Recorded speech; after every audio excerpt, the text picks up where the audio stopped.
Most marriages aren't falling apart, they're being refined. Tried and True is a scripture-based marriage guide for couples who want a resilient, faith-filled marriage, especially in seasons that feel ordinary, difficult, or stretched. Through 12 imperfect biblical marriages, this book shows how God uses trials to strengthen connection, not destroy it. Learn more at triedandtruemarriagebook.com or find Tried and True everywhere books are sold. Life Audio. The Bible Study Podcast, episode 956. Today, the Bible Study Podcast continues the study of the Gospel of Luke as we wrap up chapter 20.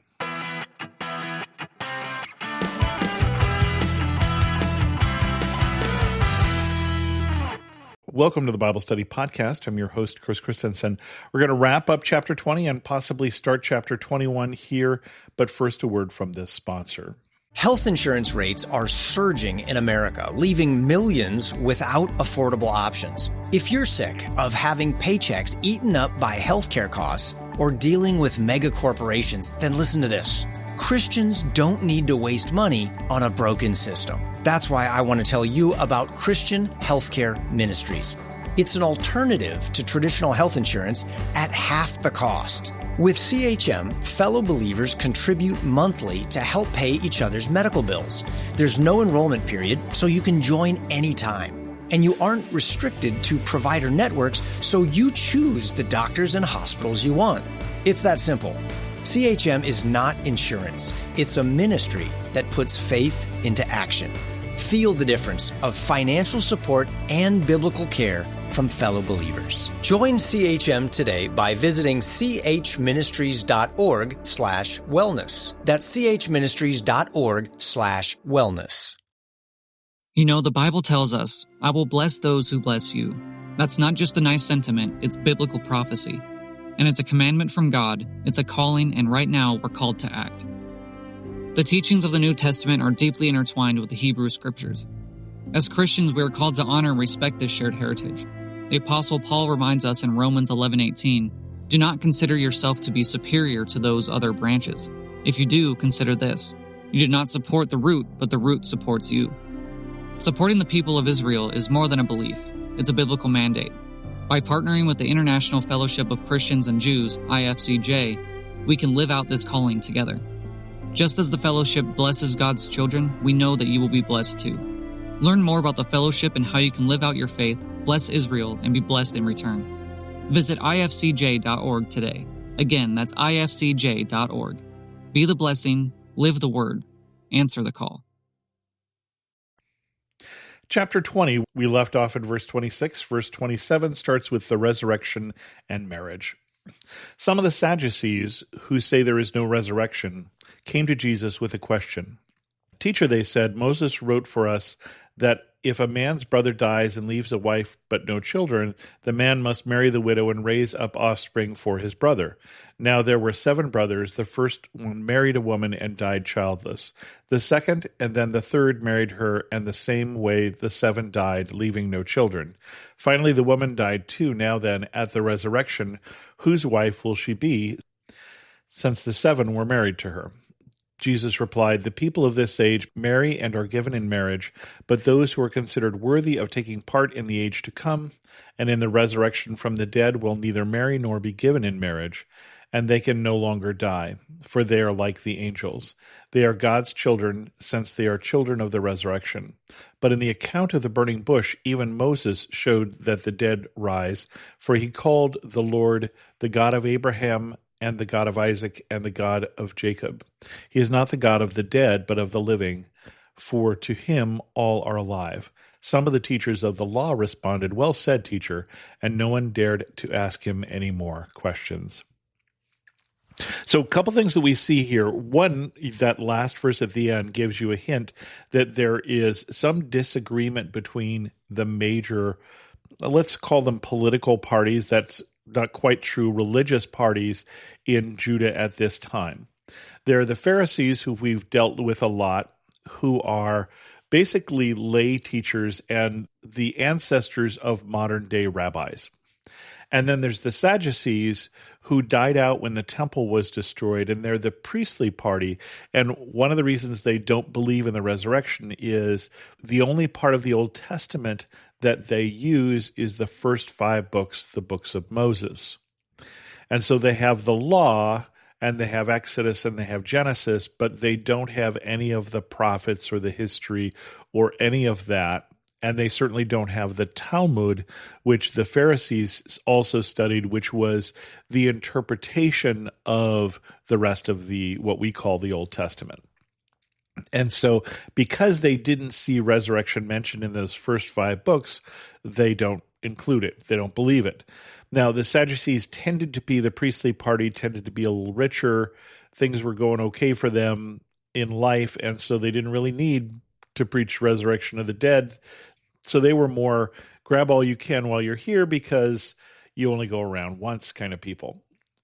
And so they come up with this scenario here for Jesus that's a little bit like, how many angels can dance on the head of a pin? It's very contrived.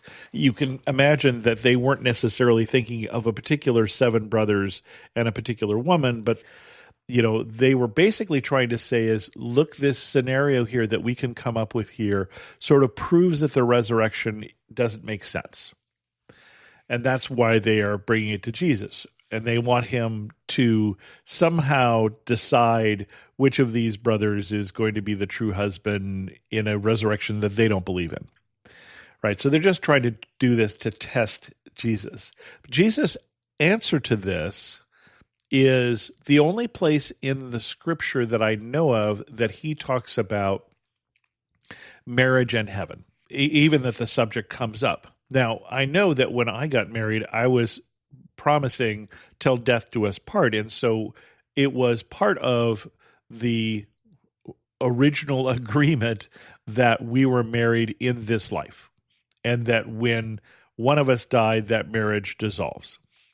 And so Jesus is saying yes, and not only that, but when we're in heaven, we don't have a need for marriage, I think is what he's saying. We won't be marrying. Now, I've always wondered if that's because here it's hard to be that close with just one person, and there it won't be. I don't know why, but basically marriage is a this life thing, is how Jesus responds. And so, though we might watch Hallmark Channel and hear people talk about forever is not the promise. Forever is not what marriage is about. It's till death do us part. But when Jesus starts talking about Moses and the God of Abraham, Isaac, and Jacob, which is how God introduces himself to Moses in the burning bush, he is coming back at the Sadducees with what we might consider proof from those first 5 books of the Torah that God does believe in resurrection, in the sense that he's saying that he is not the God of the living, but of the dead. He's not saying, I was the God of Abraham, I was the God of Isaac, and I was the God of Jacob, but I am the God of Abraham, Isaac, and Jacob, even though clearly when Moses saw the burning bush, those 3 had been dead for many years. And so he's saying, to God, the living and the dead all are alive. God, because he is timeless, can see past this current age and this current death into a resurrection. And so that's why you see some of the teachers of the law, so the teachers of the law and the Pharisees, do believe in the resurrection, so they like this answer. And so they're saying, well said, teacher. And it says no one dared to ask him any more questions. So we already had the questions last week, including, should he pay taxes to Caesar? That was supposed to be a trap. And at this point, they're kind of done trying to trap Jesus with rhetorical questions. Continuing on, whose son is the Messiah? So Jesus goes on. Then Jesus said to them, why is it said that the Messiah is the son of David? David himself declares in the book of Psalms, the Lord said to my Lord, sit at my right hand until I make your enemies a footstool for your feet. David calls him Lord, then how can he be his son? And this is more like a shot across the bow of the religious leaders and the Pharisees, who, again, this is from the book of Psalms, which would not be included in the scriptures of the Sadducees, that maybe you don't understand everything you think you do about Messiah. And then one last section here, warning against the teachers of the law. While all the people were listening, Jesus said to his disciples, "Beware of the teachers of the law. They like to walk around in flowing robes and love to be greeted with respect in the marketplaces and have the most important seats in the synagogues and the places of honor at banquets. They devour widows' houses and for a show make lengthy prayers. These men will be punished most severely." So the teachers of the law liked him just a little bit ago, but now a little less so, because he's calling them out. And he's calling them out for this need to be seen and respected. Now, this is not something that is only true of the teachers of the law. We can get ourselves into trouble when how people perceive us and how people receive us is so important to us. And without getting into details, just this weekend, a major political leader felt snubbed that they didn't get the Nobel Peace Prize and is moving us in a direction towards conflict and war because of that feeling of being snubbed. Now, you and I don't have enough power, fortunately, that all our petty grievances can turn into war or into conflict. But we still have sometimes those petty grievances. Did somebody sit in our seat in Sunday? Did someone greet us wrong? Did someone say the wrong thing? Even when my wife worked for a while at our church, she had to deal with sometimes I would say junior high level emotions of people she was working with that were adults, that so-and-so looked at me wrong or said the wrong thing, and people in tears in her office. This is something that happens to us as well, where we crave the respect and it matters how people treat us. And I understand that, but it probably matters more than it should for us, and it certainly did, Jesus says, for these teachers of the law. And he's saying they devour widows' houses and for a show make lengthy prayers. So he's saying they're hypocrites. They are doing things that God would not approve of, devouring widows' houses. What exactly they're doing there, I'm not sure, but God definitely cares for the stranger, so the widow, the orphan, and the foreigner, more so than anyone else brought out in the prophets, because they are powerless. And so they devour widows' houses is they don't care for what God cares for. And then they make lengthy prayers. They're not doing it because they have a lot to say, or they're not doing it because those prayers are needed. They're doing it because they have people's attention.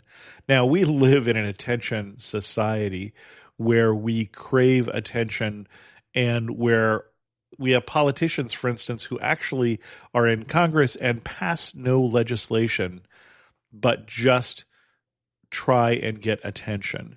That is not what their job is supposed to be, but we're in a society where we reward that behavior of attention grabbing, and we too can act that way in a way that Jesus is not finding very good here in the teachers of the law. In fact, he says they will be punished. So the two things we ought to avoid is being overly concerned with getting attention, and then obviously with, are we living a hypocritical life, or are we caring for what God cares for through our actions as well as our words? I thought we would get into chapter 21, but those last few verses took me a little longer to explain than I thought. So we'll do chapter 21 next week. And with that, we'll end this episode of the Bible Study Podcast. If you have any questions, send an email to chris2x@gmail.com, or better yet, leave a comment on this episode at thebiblestudypodcast.com. And as always, thanks so much for listening.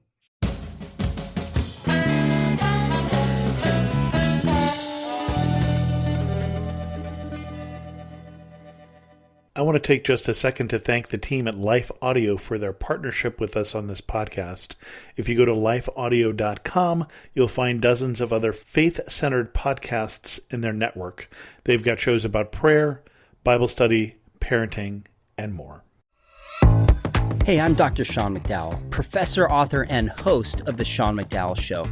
I tackle the hardest questions about God, truth, and culture, combining solid research with practical insight and engaging stories so you can build a confident, informed faith. Now available on the Life Audio Network to reach more listeners like you. Follow The Sean McDowell Show on your favorite podcast app or visit lifeaudio.com to start listening.